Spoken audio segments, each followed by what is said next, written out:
በእነዚህ ሁሉ ሂደት ውስጥ የኢትዮጵያ መንግስት ብዙ ጣልቃ ገብነት ያለው አይመስለኝም። የአንዳርጋቸው ጽጌ ላይፍ ውስጥ ህይወት ውስጥ እና እዛ ውስጥ ለነበሩት ምስቅልቅል ነገሮች የኢትዮጵያ መንግስት እጁ ያለበት አይመስለኝም።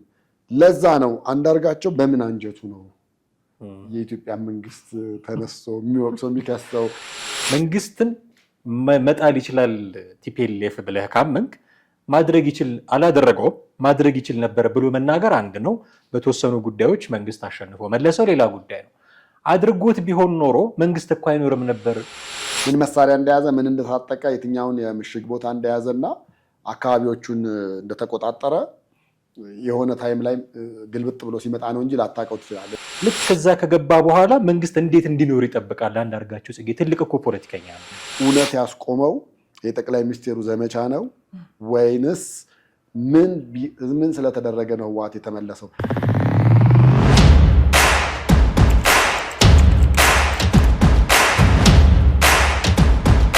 ሰላም እንዴት አላችሁ? ውድ ቤተሰቦቻችን፣ ይህ ዘኢትዮጵያ ቻናላችን ነው። በወቅታዊ ፕሮግራማችን ዳግም ተገናኝተናል። ቴዎድሮስ ካሳና አማሃ ደገፋ ነን። ከሰሞኑ የአማራ ፋኖ ብሔራዊ ንቅናቄ የሚባል አንድነት ተመስርቷል። ይሄ መመስረቱን ተከትሎ የተለያዩ ሰዎች ወደ ሚዲያ በስፋት እየወጡ ነው።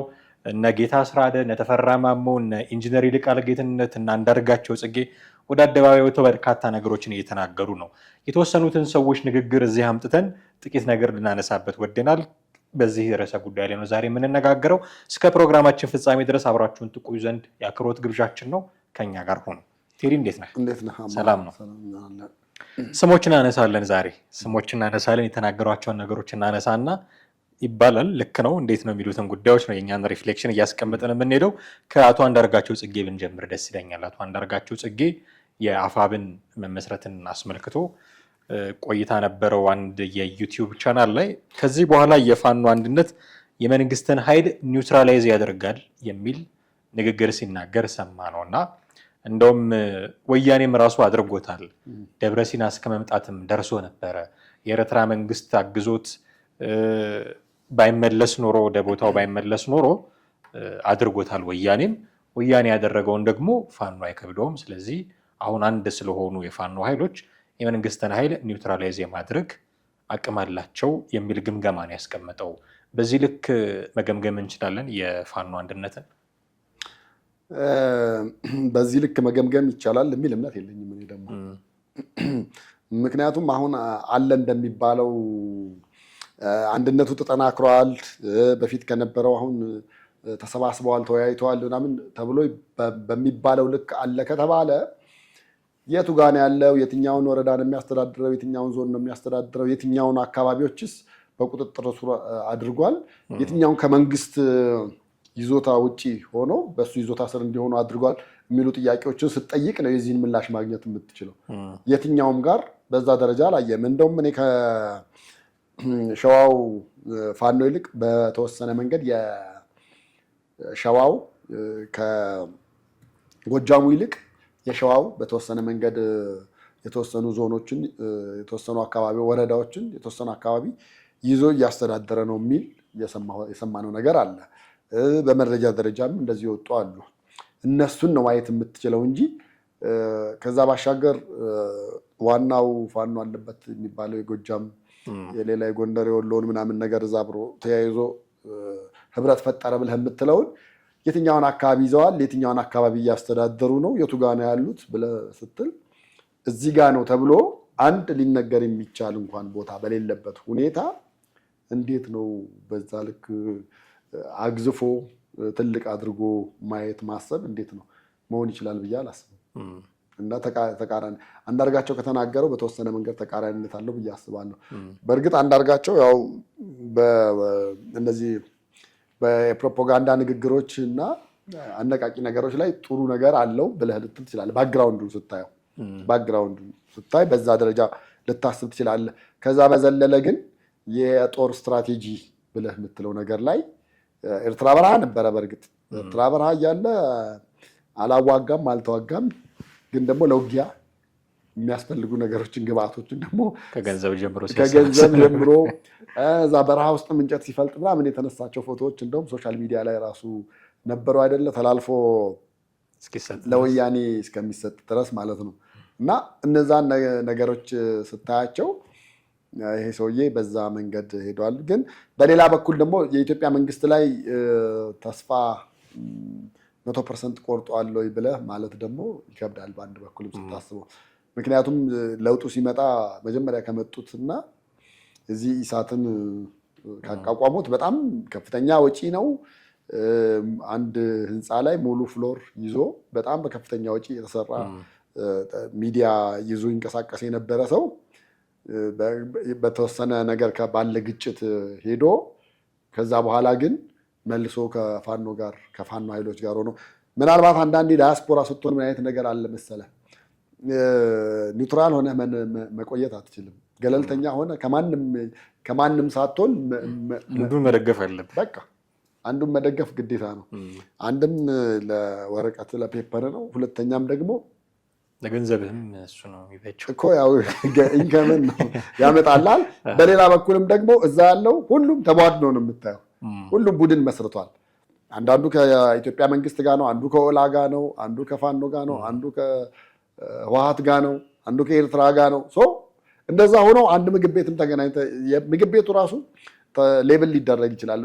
እዛ የፋኖች ነው ምናምን ሄደህ ቤት ትበላለህ ምናምን ያን ያክል ነው የምልህ። አይደለም እሱ አይደለም እንዲህ በማህበራዊ ጉዳይ ቀርተ አሜሪካን ውስጥ ታውቃለህ፣ ጎረቤት ሆነህ ሚካኤል ነው ቀኑ እና ጎረቤትን ጠርተህ ሚካኤል እንሂድ፣ የትኛው ነው የምንሄደው? የትግራዩ ነው የአማራው ሚካኤል ሁሉ አየህ ምን ያክል። እንደውም እኮ እዚህ ሀገር ውስጥ ካለው ብሔርተኝነት እዛ ያለው በጣም የጠነከረ ነው የሚል አስተያየትን በተዘዋዋሪ መንገዶች እንሰማለን። ያንዳርጋቸውን ነገር ካነሳን አይቀር ግን እንዳልከው አንዱን መደገፍ ግዴታ ሆኖበት ሊሆን ይችላል። በርካታ ነገሮች ልናነሳ እንችላለን። ግን አንዳርጋቸው ጽጌ የኢትዮጵያ ፖለቲካ ውስጥ ትልቅ ስም ነው፣ ወደድንም ጠላንም። አሁን በስሙ ልክ ሰርቷል አልሰራም ሌላ ግምገማ ነው። ምን ሰርቶ አሳየ፣ ምን አመጣ የሚሉ ጥያቄዎች ሊነሱ ይችላሉ። የለም ይሄንን እኮ ሰርቷል፣ ይሄ አበርክቷል የሚሉ ጉዳዮች ሊነሱ ይችላሉ። ራሱን የቻለ ጉዳይ ነው እሱ። ግን ወደድንም ጠላንም ትልቅ ስም ነው። ከዚህ ትልቅ ስም የምንጠብቀው ትንታኔ ስሙን የሚመጥን ነው መሆን ያለበት።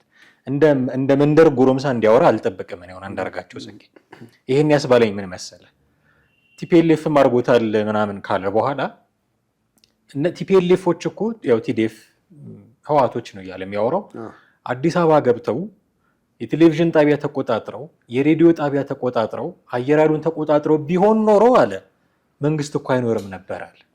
እና እዛ ከገቡማ መንግስት ምን ይሰራል? ምን ጥያቄ ያለው? ምን ምልህ ያንን አድርገውት ቢሆን ኖሮ መንግስት አይኖርምና አሁን ፋኖ መንግስት እንዳይኖር ያደርጋል የሚል ኢኩቫለንስ እንዴት ልትሰራ ትችላለህ? አሁን ይኸውልህ መንግስትን መጣል ይችላል ቲፒኤልኤፍ ብለህ ካመንክ ማድረግ ይችል አላደረገውም ማድረግ ይችል ነበር ብሎ መናገር አንድ ነው። በተወሰኑ ጉዳዮች መንግስት አሸንፎ መለሰው ሌላ ጉዳይ ነው። አድርጎት ቢሆን ኖሮ መንግስት እኮ አይኖርም ነበር ይታወቃል። መንግስት ያለመኖሩ ማሳያ የሚሆነው አንዳንዴ የጣቢያዎችን መቆጣጠር ነው። አየር መንገድ ልክ ስትገባ አየር መንገድ ነው የምትቆጣጠረው፣ አፍህን ነው የምትቆጣጠረው፣ ወዲያው ህዝቡ ጋር የምትደርስበትን ቴሌቪዥኑን ሬዲዮውን ነው የምትቆጣጠረው። ያ ማለት ኦልሬዲ መንግስት የለም ማለት ነው። ልክ ከዛ ከገባ በኋላ መንግስት እንዴት እንዲኖር ይጠብቃል? አንዳርጋቸው ጽጌ ትልቅ እኮ ፖለቲከኛ ነው። መጽሐፎች ምናምን እኮ የጻፈ ፖለቲከኛ እኮ ነው። ከረጅም ስንት ዓመታት 20-30 ዓመታት እኮ ምንድን ነው ከስልሳዎቹ ወደዚህ ያለው ትውልድ እኮ ትልቅ ምልክት እኮ ነው አንዳርጋቸው ጽጌ ማለት። ይሄ በጣም ተራ ነገር እንዴት ይጠፋዋል? እና አንተ እንዳልከው የሆነን አካል ለመደገፍ ከሚደረግ ጥረት ያንን ታማኝነቱን ለማሳየት ከሚደረግ መጋጋጥ ካልሆነ በስተቀር የአየር መንገዱን ተቆጣጥሮ ቢሆን እኮ ቲፒኤልኤፍ ያኔ መንግስት አይኖርም ነበር። አዎ አየር መንገዱን ከተቆጣጠረ ሲጀመር መንግስት እያለ ሊቆጣጠር አይችልም። መንግስትን ካሸነፈ በኋላ ነው ሊቆጣጠር የሚችለው። እና ግን ደግሞ አላደረገውም። ደብረ ሲና መጣ፣ ደብረ ብርሃን በሆነ መንገድ ተመልሷል ቲፒኤልኤፍ። እና ቲፒኤልኤፍም አድርጎታል፣ ፋኖ የሚያደርገዋል። ኦኬ ፋኖ ደብረ ብርሃን መጥቶ በቲፒኤልኤፍ መንገድ ላለመመለሱስ ምን ማረጋገጫ አለው? አንዳርጋቸው ጽጌ ፓስት ኤክስፔሪየንስን እንኳን ኮት ሲያደርግ እንዲህ አይነት ኬዞችም እንዳሉ እንዲህ አይነት ሴናሪዎችም እንዳሉ የሚጠፋው ሰው አይደለም። እኔ አሁን እውቀት ቸግሩት አይመስለኝም እውነቱን ለመናገር። የእውቀት ችግር የሁኔታዎችን የማገናዘብ ችግር አይደለም የመሰለኝ። አንተ ያልከውን ነገር ነው አሁንም ሃይላይት የማድረገው። የግድ መደገፍ አለበት የሆነን አካል የግድ ይኸው ለእናንተ እየጮህኩ ነው እያለ መጋጋጥ አለበት። እሱን ካላደረገ ምናልባት እንጀራውን አያበስል ይሆናል። እሱን ካላደረገ የእንግሊዝ መንግስት ሽበታም ነው እንግዲህ ጸጉሩ እሱን አንጠልጥሎ አምጥቶ ሊሰጥ ይችላል ምናምን። አንተ ሰላም ነህ ከመንግስት ጋር እዚህ ምን ተሰራለ ሊለውም ይችል ይሆናል። እና ይሄንን እያደረገ ነው እንጂ ቸግሮት ይሄ እውቀት ቸግሮት አይመስለኝም። እንደ አንድ ሰፈር ውስጥ እንዳለ እንደ መንገድ ጎረምሳ የሚያወራው እኔ በምን አንጀቱ እንዴት አስችሎት ኢትዮጵያ መንግስት ተናገረ ወይ ብልጽግናን ተናገረ ብለህ ትጠይቃለህ። ከእስር ቤት ያስፈትትን ጠቅላይ እንዴ? አዎ፣ በነገራችን ላይ የእስር ቤቱን ነገር ራሱን የቻለ ነገር ነበረውና እስከ ቅርብ ጊዜ ድረስ እኛ መጽሔት ስናሳትም ጽሁፍ በግል የሚልክልኝ ነበር ነው የምልህ።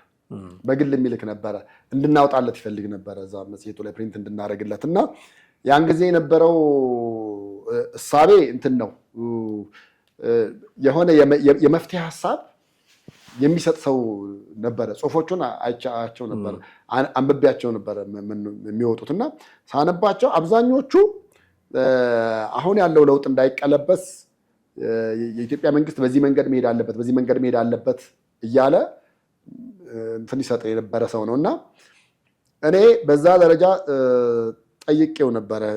ምንድነው እንደዚህ ይህን ያክል ታስረ በነበረበት ጊዜ የነበሩት ነገሮች ምንድን ነበር? አሁን አንዳርጋቸው ጽጌ የት ነበር የታሰረው?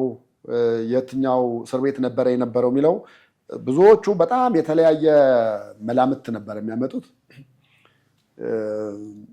በጣም ወደ እውነት የሚቀርበው እስር ቤት ነበረበት የሚለው ጊዮን ሆቴል ውስጥ ግራውንድ አለ ተብሎ የሚነገርበት አለ።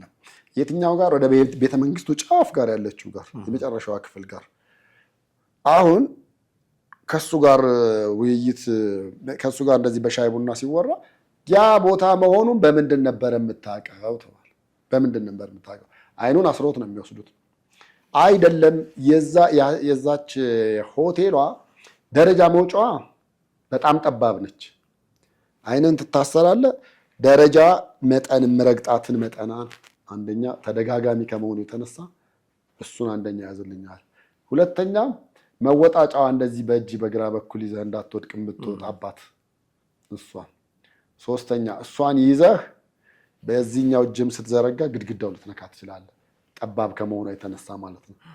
በዛ ነው ያወቅኩት እንጂ አንዴ ይዛ ይወስዱኛል፣ አንዴ ማዕከላዊ ደግሞ ወስደው ለብቻዬ እታሰራለሁኝ።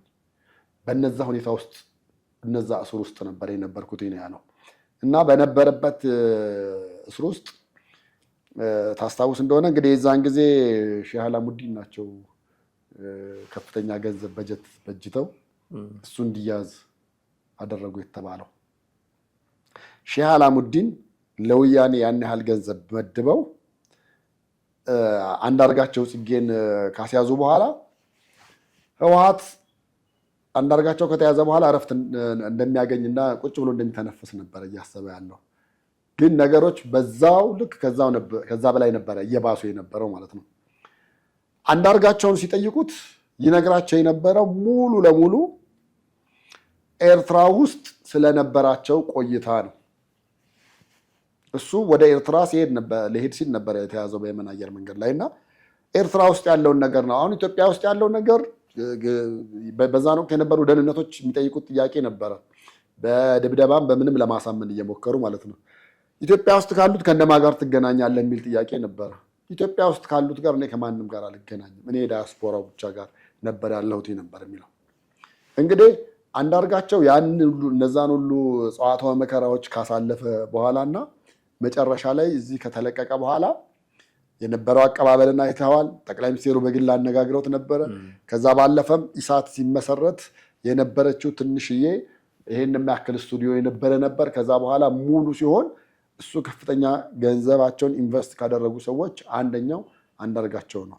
እሱ ግን ያው ጣቢያውን እየመራ ሳይሆን ለሌሎች ማኔጅመንቶች ነው ሰጥቶ የሄደ የነበረው። ከዛ በኋላ እዚሁ ኢትዮጵያ ውስጥ የምትሰራ ልጅ እኛ መጽሔት ላይ በሴልስማን ነበር የምትሰራው። ፍቅር ትባላለች ልጅቱ። በሽያጭ ማስታወቂያ ስራዎች ነበር የምትሰራው። እሷ ልጅ እዛ ጣቢያ ገብታ ሰማው። ከዛ አስታውሳለሁ ባለፈው ምርጫ ላይ በነበረ ጊዜ ብዙ ሰዎች እኔ ብዙ ኮንታክት ስላልነበራት ብዙ የፖለቲካና የማህበራዊ ጉዳይ ያሉ ሰዎችን ኮንታክት እየሰጠኋት እያገኘች ጥያቄ ታቀርብ ነበር። ምርጫ ከመድረሱ በፊት አለ አይደለ፣ በኢኮኖሚ ጉዳይ፣ በፖለቲካ ጉዳይ፣ በማህበራዊ ጉዳይ፣ በባህር በር ጉዳይ ምን አይነት ሀሳብ ያላችሁ የሚሉት ሚቲንጎች ላይ ሰዎች ሪኮመንድ እያደረግኩ ገናኛት ነበረ። ከዛ በኋላ ዩጋንዳ ጠፍታ ሄደች ምናምን ሲባል እኔ ያንዳርጋቸው ሚስትም አልመሰለችኝም፣ ልጅም እንደወለዱ አላቅም ነበር ነው የምልህ። በኋላ ዩጋንዳ ከገባች በኋላ የነበረው ነገር አይ ቲንክ እዚህ እያለችም ታስራ ነበረ።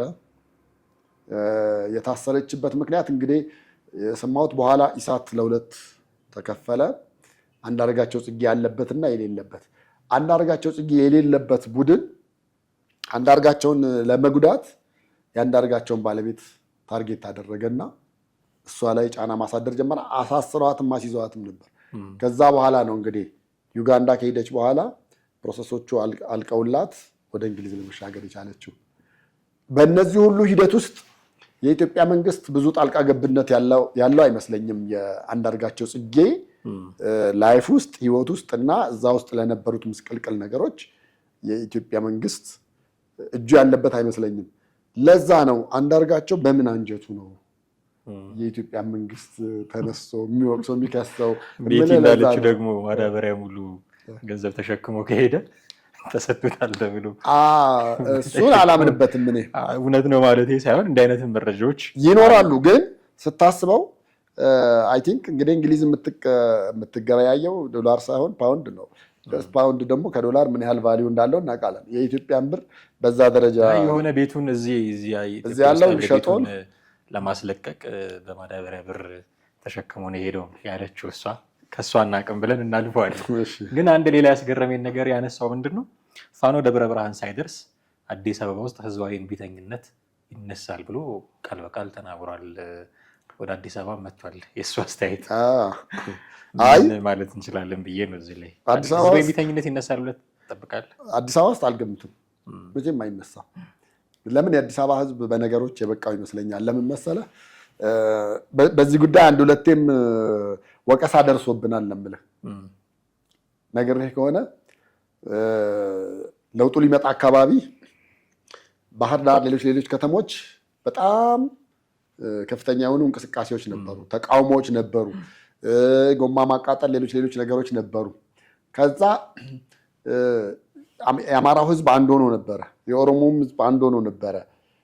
በዛ መካከል ምን ሆነ? እኛ ባህር ዳር ሄደን ነበረ እና ባህር ዳር ስንሄድ በጣም ህወሓትን ከመጥላታቸው የተነሳ የባህር ዳር ህዝብ እዛ አካባቢ አንደኛ ዳሽን ቢራ እንዳጠጡ የወገኖቻችን ደም ነው ተብሎ ተነገረ። እኛ ከዚህ ከመሀል ከተማ የምትሄዱት እንዳጠጡ ተብሎ ተነገረን። ቶታሊ ሰው ነገሩን ፖለቲሳይዝ አድርጎታል። ከፖለቲካ ጋር ተያይዟል። ገንዘቡ ለመንግስት ስለሆነ መንግስት ደግሞ ወያኔ ደግሞ የዛኔ መንግስት ነበረ እና የጦር መሳሪያ የገዛ ህዝቦቻችንን ስለሚገል እንዳትጠጡ አንደኛ ተብሎ፣ ሁለተኛ ኢቭን ትግርኛ ዘፈን እንኳን እንዳይከፈት ተከልክሎ ነበረ። ከዛ ስንመለስ ከጎን የነበሩ ሰዎች ምን አሉ? እንደ አዲስ አበቦች አትረቡም አሉ። ምን ነው እንላለን? እኛ እኮ እዛ ዳር ያለነው ነቅንቀነው ነበረ። እናንተ ትንሽ ብታግዙን ኖሮ ትንሽ ብታግዙን ወያኔን እንጥለው ነበር አሉ። አይ የአዲስ አበባ ህዝብ 1993 ዓመተ ምህረት ብቻውን ነበር የታገለው። 1997 ዓመተ ምህረት ከምርጫው በኋላም ብቻውን ታግሎ ብዙዎቹ ልጆቻቸውን ገብረዋል፣ ልጆቻቸውን ሰጥተዋል። የፖለቲካ ፓርቲዎቹም ቅንጅት አለሁ ብሎ ጫፍ ላይ ከደረሰ በኋላ ግን ግልብጥ ነው ያለው። ስለዚህ የአዲስ አበባ ህዝብ ህዝባዊ እምቢተኝነት ለማድረግ የነበረው ሞራል የዛኔ ነው የሞተው። አሁን ምንም ብትጭንበት ምናልባት ሊቀበል ይችላል። ከዛ ውጪ አማራ ወደ ፋኖ ሊቀላቀል ይችላል፣ ኦሮሞ ወደ ኦላ ሊቀላቀል ይችላል። ሌላውም ሁሉም ትግራይም ያለው ወደ ትግራይ ሄዶ እንደዛ ነው ሊያደርግ የሚችለው እንጂ መሀል ከተማ ብዙ ጊዜ የማይታሰብ ነገር ነው። የአዲስ አበባ ነፃ አውጪ የሚባል ፓርቲም እንቅስቃሴም የለም።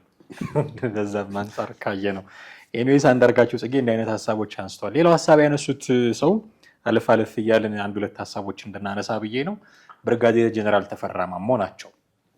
ብርጋዴር ጀነራል ተፈራ ማሞ ከዚህ በፊት የዚህ የባህር በር ጉዳይ ምናምን ሲነሳ ህወሓትንም ኤርትራንም ይሄ መንግስት ከመውጋቱ በፊት መጀመሪያ እኛን ማለፍ አለበት እኛ አለን የሚል ንግግር ተናግረው ነበረ እና ይሄ ነገር ምን ማለት ነው ተብሎ ሲጠየቁ ሊወጋ የሚሄድ ከሆነ የግድ በእኛ በኩል ነው የሚያልፈው፣ ስለዚህ እኛ አለን መጀመሪያ እኛ እናስቆማለን ማለቴ ነው አሉ። አይዊሽ አንተ በተቀመጥክበት ቦታ እሳቸው ተቀምጠው ይህንን ጥያቄ ቢመልሱ ነው፣ ግን ስለሌሉ የአንተን ምልከታ ታጋራኛለህ። ተመሳሳዩስ እውነት አይደለም ወይ? የኤርትራ መንግስት ኢትዮጵያን ለመውጋት ቢመጣ በአማራ ክልል ማለፉ ይቀራል ወይ? ቲፒኤልኤፍ ከዚህ በፊት እንዳደረገው ወደ 4 ኪሎ ቢመጣ በአማራ ክልል ማለፉ ይቀራል ወይ? ስለዚህ የኤርትራ መንግስትንም ህወሓትንም የኢትዮጵያን መንግስት ከመንካታችሁ በፊት እኛ ያለን ብለው የሚከራከሩት መቼ ነው? አሁን የእሳቸውን ምክንያት ይዤ የእሳቸው ምክንያት ምንድን ነው? የኢትዮጵያ መንግስት ኤርትራንም ህወሓትንም ሊወጋ ካሰበ በእኛ በኩል ነው የሚያልፈው፣ ስለዚህ እኛ መጎዳት ስለሌለብን እነሱን እንከላከላለን። ለእነሱ ብለን ሳይሆን ለራሳችን ብለን ነው። ስንገለብጠውም እንደዛ ነው የሚሆነው። ቲፒኤልኤፍ መጥቻ 4 ኪሎ ልግባ ካለ በአማራ ክልል በኩል ነው የሚያልፈው። ስለዚህ እሱንስ ቲፒኤልኤፍንስ መች ነው የምትናገሩት? ኤርትራ መንግስትንስ መች ነው የምትናገሩት የሚል ጥያቄ ያስነሳል። እንዳልኩ እሳቸው ሊመልሱት የሚገባ ጉዳይ ነው። ግን እንደዚህ አይነት በተገላቢጦች ሲጠየቁ ማጣፊያው የሚያጥረው አይነት ሀሳብ እየሰጡ እስከ መቼ ነው የሚቀጥሉት ብዬ ነው። ጀነራሉ ያው የብርጋዴር ጀነራሉ ንግግር እኮ እኛ ቡራኬ ካልሰጠናችሁ ምንም አይሆንም ነው። ሩሲያ ወታደር ስትልክ እየባረከች ነው ታውቃለህ። እና እንግዲህ የኢትዮጵያ መንግስት ወደዛ ጦርነት ካስፈለገ የኛ ይሁንታ ያስፈልገዋል።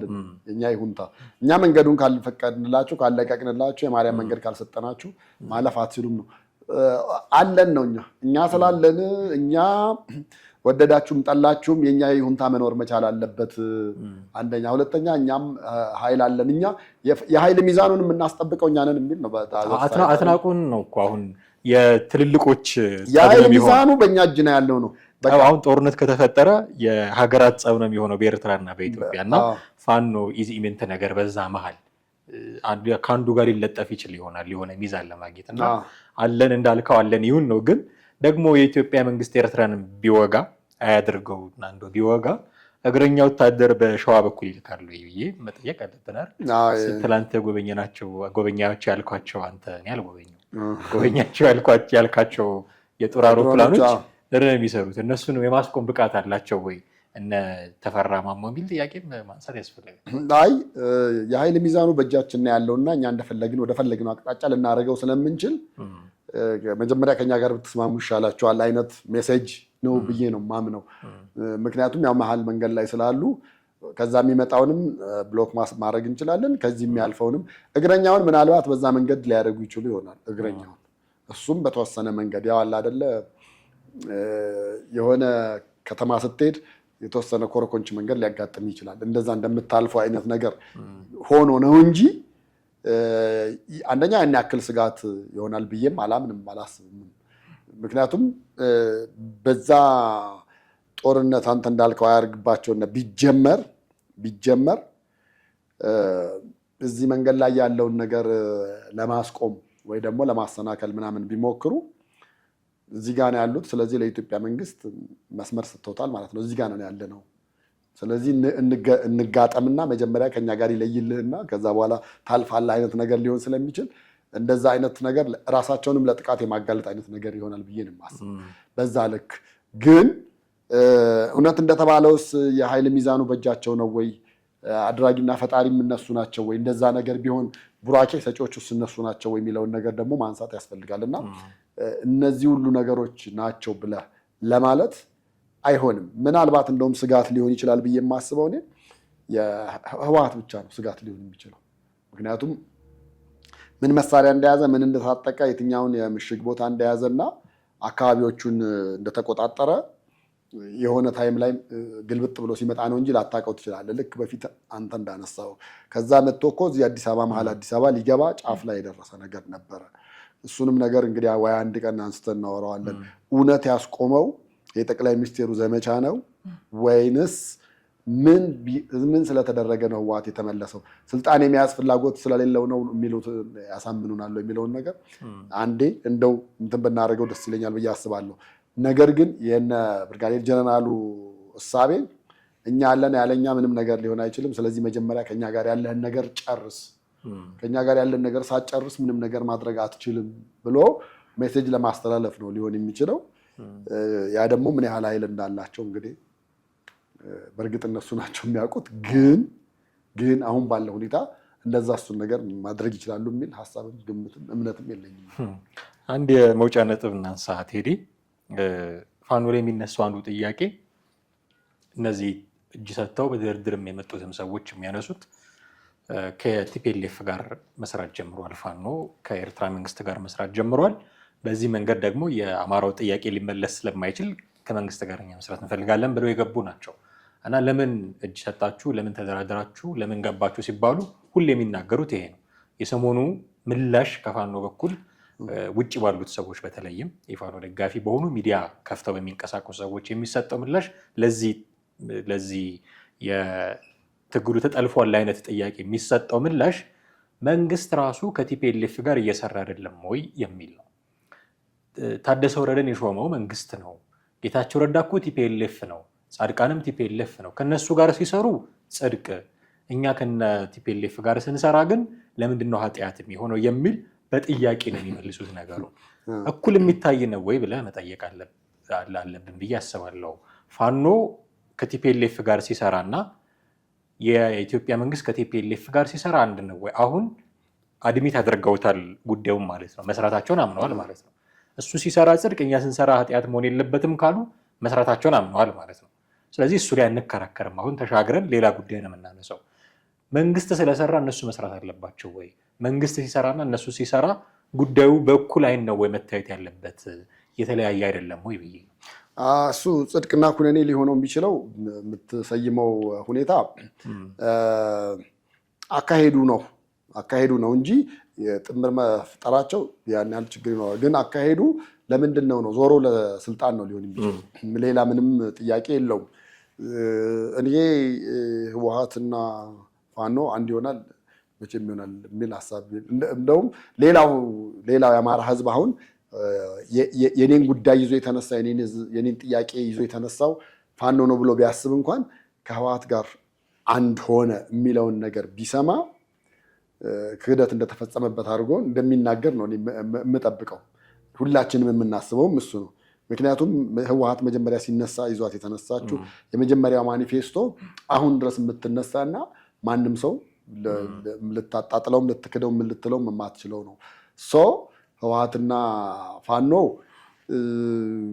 ያው አንዳንዴ ምን ይሆናል መሰለህ፣ አብረህ ለመስራት የምታወጣቸው እቅዶች ሊኖሩ ይችላሉ። ከነዛ እቅዶች የምትፈራረማቸው ይኖራሉ። የምትፈራረማቸው ነገሮች በምን ጉዳይ ነው አብረን የምንሰራው የሚለው ነገር ብቻ ነው።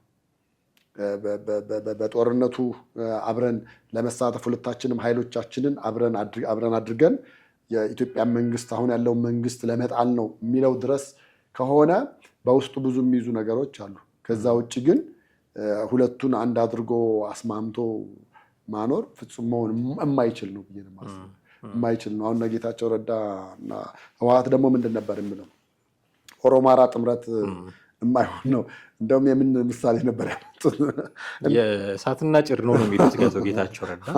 እሳትና ጭድ የሆነ አንዱ አንዱን የጠፋው አይነት ጥምረት ነው ነበር የሚሉት። እኔ ከሱ የበለጠ ደግሞ የህወሓትና የፋኖ ጥምረት ነው የበለጠ እንደዛ።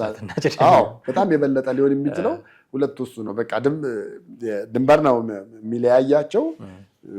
ምንም አይነት ነገር የህወሓትንም ክህደት ስለሚያውቁት ክህደት ስል አብሮ ለመስራት ሊስማማ መሊል ሊፈራረም ይችላል።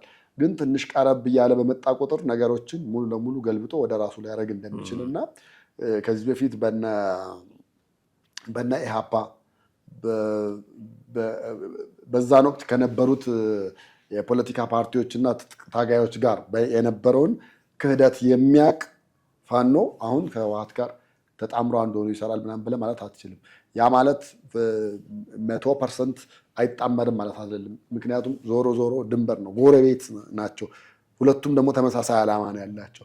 ተመሳሳይ ዓላማ ባላቸው ነገር መሄድ ሊያደርጉት ይችሉ ይሆናል። እንደ ሌላው አይነት ጥምረት ግን ሆኖ መቀጠል ይችላል ማለት በፍጹም የማይታሰብ ነው ብዬ ነው የማምነው። ሌላውም ዳያስፖራውም እንደውም ተክደናል ይላል ብዬ ነው የማስበው። አሁን ፋኖ ከቲፒኤልኤፍ ጋር ለምን ተጣመርክ ሲባል መንግስትን በጣም አብሮ ይሰራሉ የሚል ጥያቄ ማንሳት እኔ አንዳንድ ጊዜ እንደው አስቸግሮ የመጣልን አስቸግሮ መመለስ ካልሆነ በስተቀር የመልስ ስትራቴጂያቸው እነዚህ የሚጣመሩት ለምንድን ነው? እነዛ የሚጣመሩት ለምንድን ነው? እነዛ ህገ መንግስት የሚያስገድዳቸዋል። ክልሉ መንግስት ሊኖረው ያስፈልጋል። ያ የክልሉ መንግስት ከፌዴራል መንግስት ጋር አብሮ ሊሰራ ያስፈልጋል። ያለው ደግሞ ጊዜያዊ መንግስት ነው። ጊዜያዊ መንግስቱን የመሾም ስልጣኑ የጠቅላይ ሚኒስትሩ ነው። ማንዴታቸውን የተወጡት ግዴታቸው ነው። እሱ ባይሆን እንኳን አብረው የሚሰሩት ለምንድን ነው? ትግራይ ክልሉ ሰላም ለማምጣት ነው የሚሰሩት አብረው የሚሰሩት። ሌሎች የሴራ ትንተኖች መኖራቸው ጠፍቶኝ አይደለም። ከእነሱ ጋር ሰርቶ እኛን ሊመታል፣ ከኛ ጋር ሰርቶ እነሱን ይመታል የሚሉ ትንተናዎች ጠፍተውኝ አይደለም። እነሱ ተከድነው የብሰሩ ግን አትፌስ ቫሊዩ ስናየው ጉዳዩን መብታቸው ነው። ጠቅላይ ሚኒስትሩ ከታደሰ ወረደ ጋር መስራት መብት ሳይሆን ግዴታቸውም ጭምር ነው። እነዚህ ግን ከቲፒኤልኤፍ ጋር የሚሰሩ ለምንድን ነው? 4 ኪሎ ለመግባት ነው። በጣም በጣም አጭርና ግልጽ ነገር ነው። እና ለምን እናንተ ትሰራላችሁ ሲባል መስራት ያስፈለገበትን ምክንያት መዘርዘር ሲገባቸው መንግስትስ እየሰራ አይደለም እንደ ይላሉ። መንግስት ከነ አሜሪካ ጋር ሊሰራ ይችላል። ብድግ ብሎ ፋኖ ሊሰራ አይችልም። እንደዛ እንደማለት እኮ ነው። በቃ በአስፍተን ራሳቸውን እንደ መንግስት እያዩ ሊሆን ይችላል። ምናልባት ልብሱ እንዳይጠባቸው ፈራሉ። የመንግስትነት ልብስ የሚቀድመው እኮ የክልል መንግስት መሆን ነው። በአንድ የፌዴራል መንግስት ከመሆን በፊት የወረዳ ከዛ የዞን ከዛ ከፍ ያልክ የክልል ትሆናለህ። ከዛ በኋላ ወደ ፌዴራል ልትመጣ ትችላለህ እንጂ ተዋረዱን ሳትጠብቅ እንደው ገና ለገና ታጣቂ ስለሆንክ ጫካ ስለገባህ ብቻ መሳሪያው በእጅ ስላለ ወቅቱ የፈቀደላቸው ነገር እንደምታውቀው ሌት ካምር ነው የአማራ ብሔርተኝነት። ወቅቱ የፈቀደላቸው ነገር ቴክኖሎጂው፣ ቲክቶኩ፣ ዩቲዩብ ምናምን ግን በደንብ የበሰለ ብሔርተኝነት የሆነ እንዲመስል አድርጎታል እና የጨረሰ ያለቀለት ትግል ላይ ያሉ መስሏቸዋል። እና አይ ዶንት ቲንክ እኔ ሚዲያው ላይ ባለው ጩኸት ልክ መሆናቸውን እጠራጠራለሁ። ግን እሱን አመኑት። ራሳቸው የሚጮሁትን ጩኸት ለራሳቸው አመኑትና እንደ መንግስት አክት ማድረግ የጀመሩ ይመስለኛል። ለዛ ነው እኛ እንነጋገራለን መንግስት የሚነጋገራሉ ሲሉ እኩል ነን እኔና መንግስት፣ ዘመንና አብይ እኩል ናቸው፣ ሁለታችንም መስራት እንችላለን የሚል አይነት ነገር ውስጥ የገቡ ይመስለኛል። ተጨምረው ነገር ከሌለ መጨረስ እንችላለን። እንኳን እነሱ ቀርቶ የክልል መንግስታትም ከፌዴራል መንግስቱ ጋር እኩል ናቸው ማለት አትችልም። የራሱን የቻለ የስልጣን ተዋረድ አላቸዋል። ስለዚህ በዛ ደረጃ ቢያዩትና እንደው የቀጣይ ጉዞ ከመጓዛቸው በፊት ራሳቸውን ያለውን ነገር ማየት ማስተዋልና መገምገም ይገባቸዋል ብዬ ነው የማስበው። በጣም አመሰግናለሁ ቴዲ። ውድ ቤተሰቦቻችን እናንተም ከኛ ጋር ነበራችሁ ቆይታ እጅግ አድርገን ነው የምናመሰግናችሁ። የዛሬው ፕሮግራማችንን እዚህ ላይ እናበቃለን። ቴዎድሮስ ካሳና አማሃ ደገፋ ነበርን። የእናንተ ሀሳብ አስተያየት ምንድን ነው? ለሚቀጥሉት ፕሮግራሞቻችን ግብአት ስለሚሆነን እሱን በማጋራት ከኛ ጋር ብትቆዩ ደስ ይለናል። ቻናላችንንም እንዲሁ ሰብስክራይብ ብታደርጉልን፣ የደውል ምልክቱን ብትጫኑ እና ቪዲዮቻችንንም ደግሞ እንዲሁ ሼር እና ላይክ ብታደርጉልን እጅግ አድርገን እናመሰግናችኋለን። የዛሬውን አበቃን። በሚቀጥለው ፕሮግራም በሌላ ርዕሰ ጉዳይ እንጠብቃችኋለን። ጤና ይስጥልን።